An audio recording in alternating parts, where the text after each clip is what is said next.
49ers Station fans, welcome back. It's Thomas, Ryan, and Mark. We are here to do our instant reaction to an unfortunate game that none of us thought would happen, but again, in typical Niners fashion, we blew a game in the fourth quarter against an NFC West divisional opponent. I think it hurts a little bit more that it's against the Seahawks, but guys, how do you feel? Thomas, Mark, this is tough to get on the podcast today and discuss this loss, but we have to do it. We owe it to all of our Niner Station fans out there to talk about this loss. And as much as it hurts to lose to the Seahawks, we have to get into it. So let's break it down, boys. What's up, guys? Yeah, that was a Sunday of heartbreak. Into the game, I was very excited about it. I thought, here we go. We can get, straight wins in, getting into a tough stretch, Green Bay and Buffalo. As that game went on, I started feeling less and less confident. And very end, in fitting fashion for this season, Geno Smith ripped the heart out of Levi Stadium, the heart out of myself, and I'm sure you guys, 4 o'clock on Sunday evening. So get into it. There's a lot that went wrong, a few bright spots, but a lot more that went wrong. So to hear what you guys think about the game. Well, during the game, I decided that I was going to take some notes. And I was going to focus on the game because I figured that we would have a win, so it would be okay. I can jot down a lot of positives, a couple negatives here and there, and we could review it during the podcast. One thing that I keyed on in our pregame podcast, right? Previewing the game, I said the person that I wanted to watch was Renardo Green. And what I saw in the first quarter is the Seahawks thought the exact same thing. They keyed on Renardo. He was getting targeted no matter who he was covering, whether it was Tyler Lockett, JSN, he did okay against DK, but the JSN Tyler Lockett matchup, he didn't win. And that's okay for a rookie. Let's be honest. It's okay for a rookie to come in against a second-year player who was a first-round draft pick and a veteran perennial 1,000-yard receiver and not do well. But again, I thought that was a key matchup. And unfortunately, I don't think he did that good. And the defensive coordinator did have a game plan. Just like I said, is he going to game plan against a rookie corner? And he did. They came off with JSN had like a 20-yard catch in the first quarter. Lockett had multiple first down catches. It didn't look good.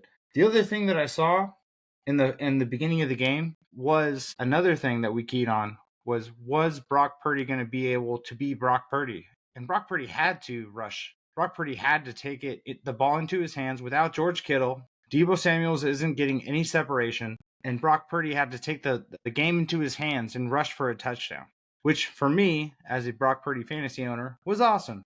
But that's not what we wanted to see. We wanted to see the Niners give Ricky Pearsall more attempts. We wanted to see Jacob Cowing in the game. We wanted to see CMC do CMC things. But everything was all over the place for the 49ers, right? I mean, on defense, we weren't looking like we should. On offense, we weren't looking like we should. We couldn't run the ball. All these things that we talked about in our pregame podcast came to fruition, just not in our favor.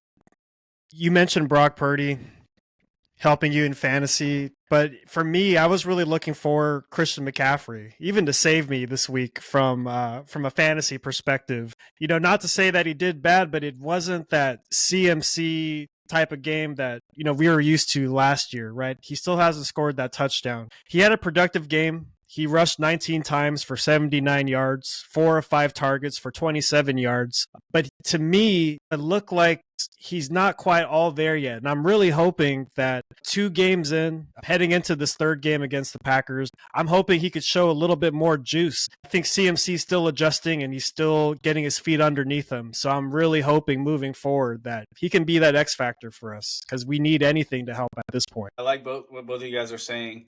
Green, he did struggle a little bit, but what I did notice that it seemed like the moment was too big. It just seemed like a guy that was game planned against as a rookie, and you're going to make those mistakes. Saw the fight out of him. He also made a few good plays. And interesting enough, and Lenore were the 2 leading tacklers for the Niners. So our corners were the 2 leading tacklers in this game. Lenore with 8 and Green with 7. So they were bringing physicality.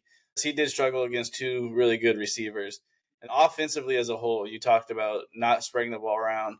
You talked about McCaffrey, productive day, but there was nothing explosive. The whole offense, there was no explosives. There was one play over 20 yards. So there was one explosive play, and that was to Juwan Jennings.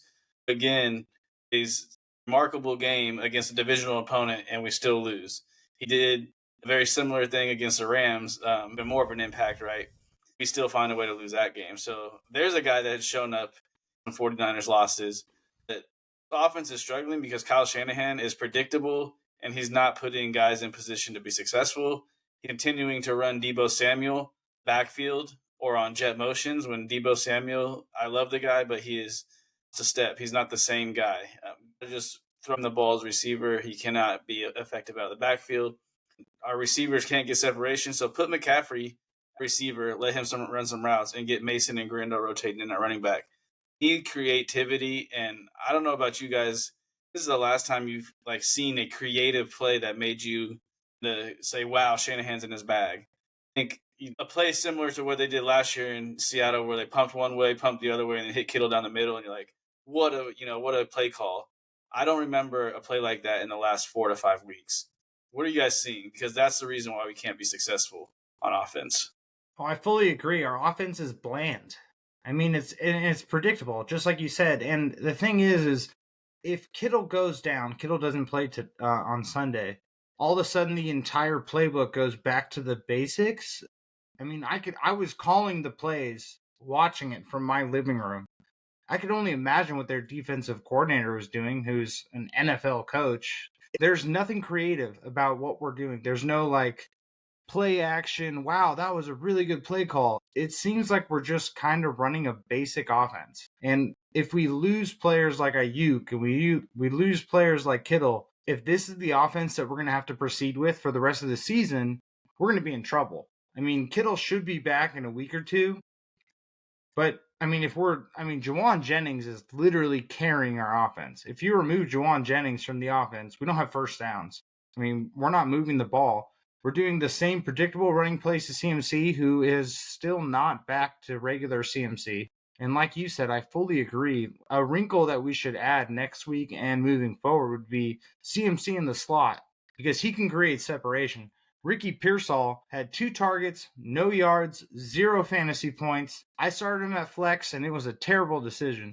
But if we can do something a little bit different, I mean, we have to be way more creative if we want our offense to actually produce. Because according to the NFL stats, we're a top offense in rushing, passing, red zone appearances, you name it. But our record doesn't show it. We're 5-5. I mean, we've lost 3 fourth quarter games to divisional opponents, which is an absolute no. You cannot do that if you want to be a Super Bowl team. If we want quest for 6, we have to do things different. And right now, I don't know what's going on in Kyle Shanahan's mind, but literally, I think it was the loss of George Kittle changed the whole game.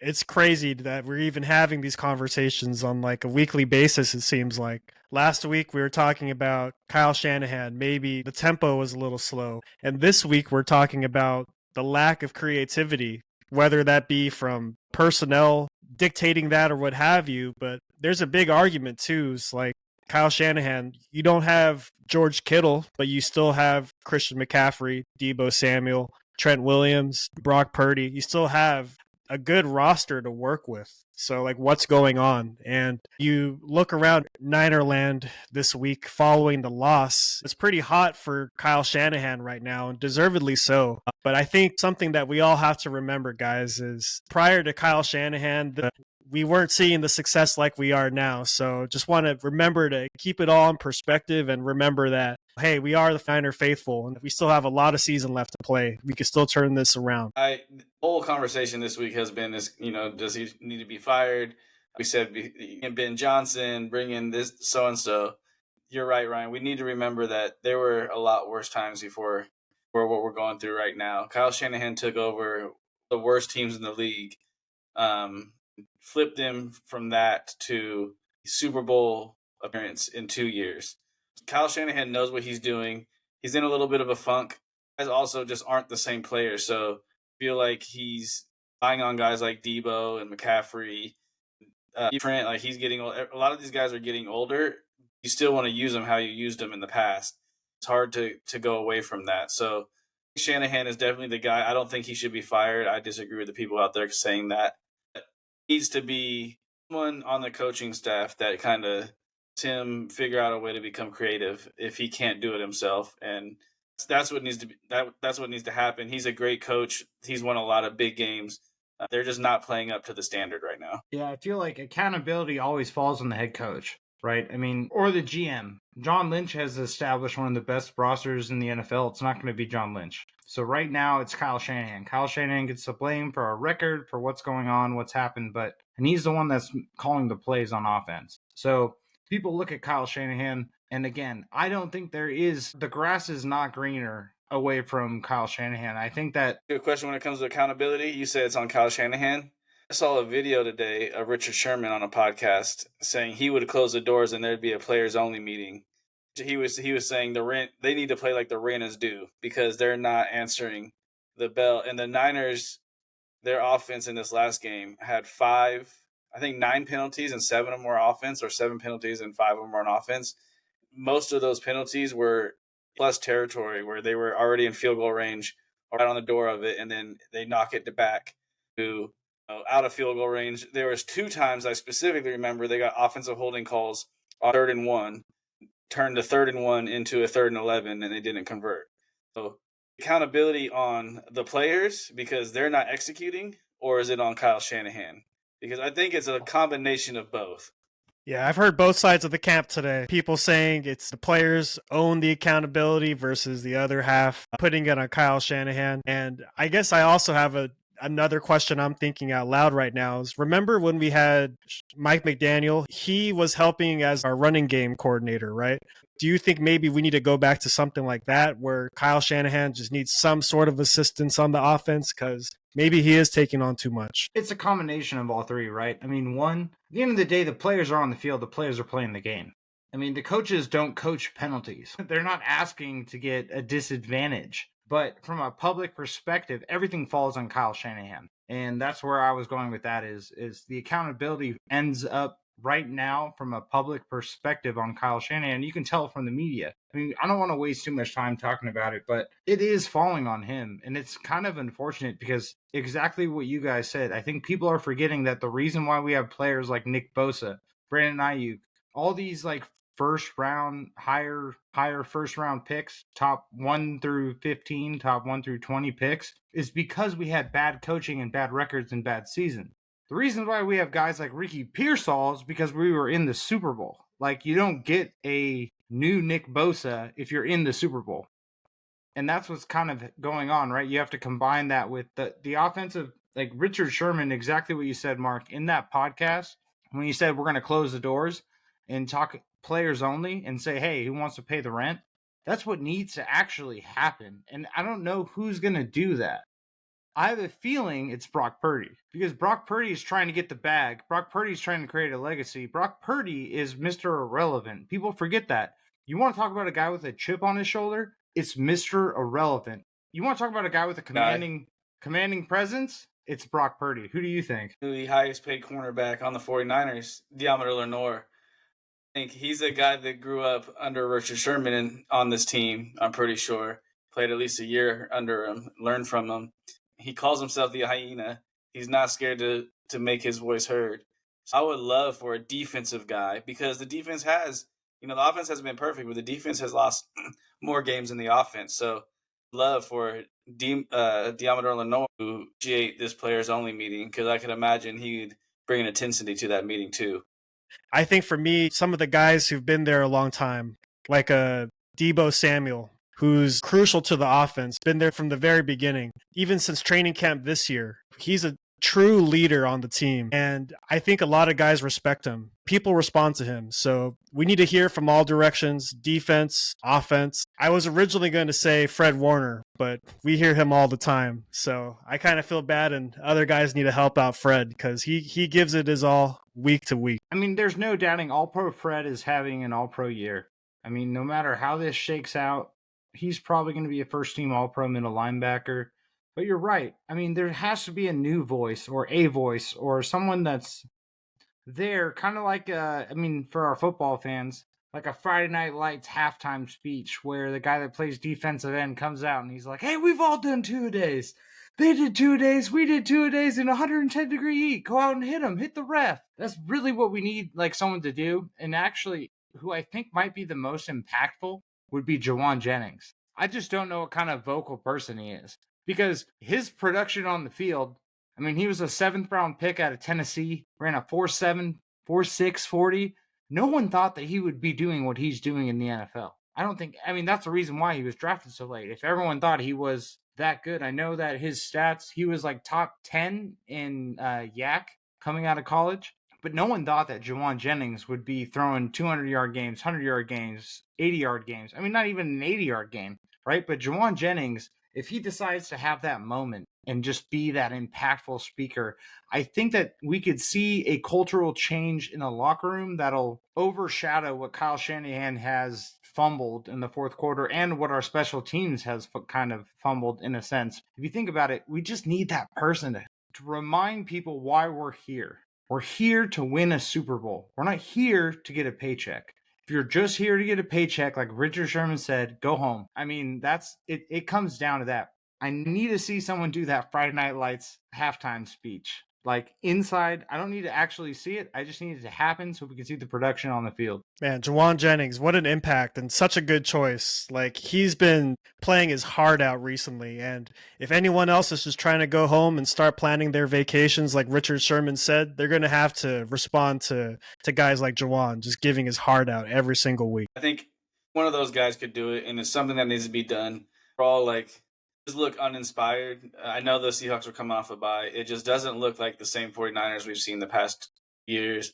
Even the years when they started off bad and they made those comeback runs to the playoffs. And so it needs to change. They're 5-5 in last place of the division, but they're only back by one game.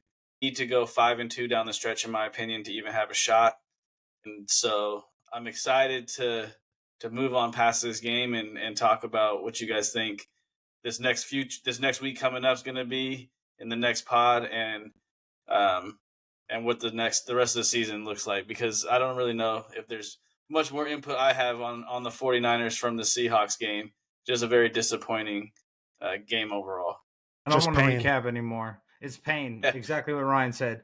It's just, if you are a 49ers fan listening still this long, you've obviously watched a lot of 49ers versus Seahawks games where we lost to Russell Wilson, and we've dealt with this pain over and over again. But against Geno Smith, I think it hurts even more. And it was at home. And I know that we had a lot of friends and family at the game, and it's just kind of terrible that they had to go to that experience live in person. The rest of us were at home. We got to cry on our couch afterwards. But Niner Station fans, thank you for listening this long. Again, if you have not already, please subscribe to our channel so you can get content like this for pre-games, post-games, you name it. We're going to do instant reactions to whatever we can.